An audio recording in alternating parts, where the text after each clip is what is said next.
மேகலை, மணிமேகலை, என்னடா வெக்கமா? பிள்ளைங்க வந்திருக்காருங்க பாருடா. பொத்தி பொத்தி வளர்த்த புள்ள மேகலை, அதனால அதுக்கு வெக்க விட்டு போக இருக்காதுங்களா பின்ன? சரிடா சரி.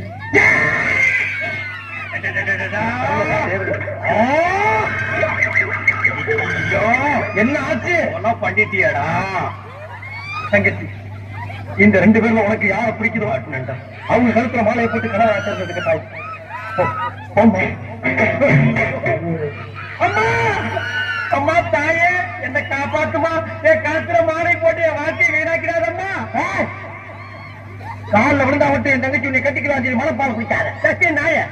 நாயங்கிற மனப்பால் குடிக்கிறேன். நானே தின்னு வச்சுட்டு வீடு வீட்டுக்கு பால் ஊத்திட்டு இருக்கேன். அம்மா நான் ஒரு படிக்காதவம்மா.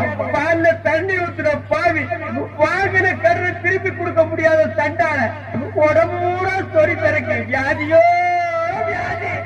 என்ன கல்யாணம் பண்ணி நீ எந்த சுகத்தையும் அனுபவிக்க முடியாதுமா. பாருமா என் தம்பியை கட்டிக்குமா. அண்ணி சரிப்படி கொடுங்க. இப்ப நீங்க எதுக்கு அவன் அண்ணிங்க? நீங்க தானே கட்டிக்க போறீங்க. அப்ப அண்ணி தானே. நான் தான் கட்டிக்கிறேன். நான் ஒரு மோசமான தபால் தரேன். நான் தபால் கொடுத்தா உருப்படவே உருப்படாது. நான் தஞ்சு கொடுத்தா எல்லாரும் செத்து போயிடுவாங்க. மணியேற பூரா அப்படியே அமைச்சிருங்க. என்னால கவர்மெண்ட் கிளம்பல் ஆசை.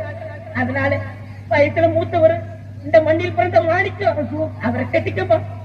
அம்மா நான் ஒரு வேமானிமா. நான் ஒரு பொறம்போக்குமா. நான் ஒரு கோமாரி. அம்மா நான் ஒரு கேட்மாரி. நான் ஒரு மொல்ல மாறி. ஐயோ நான் ஒரு தெல்லவாரி. நான் ஒரு முடிச்சாருக்கு. நான் தந்தையில பொறுக்கி. நான் ஒரு வைக்கல. தங்கச்சி உண்மை சொல்றவங்க தெய்வத்துக்கு சமம் சொல்லுவாங்க. இவங்க 2 பேரும் மாறி மாறி உண்மையை சொல்றாங்க. இந்த 2 தெய்வத்துல ஏதாச்சும் ஒரு தெய்வத்துக்கு மாலையை போட்டு நீயே சேர்ந்ததுக்கு தாய்.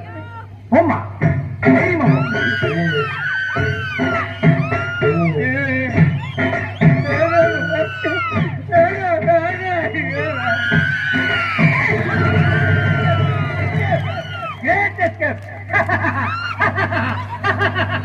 பாப்பா என் மணிமேகலை கல்ல இருந்து கடைவது கண்ணீர் வந்த ஆட்சி அவங்க சாவுக்காகத்தான் வரணுமே தவிர அவ வாழ்க்கையில வரப்பான்.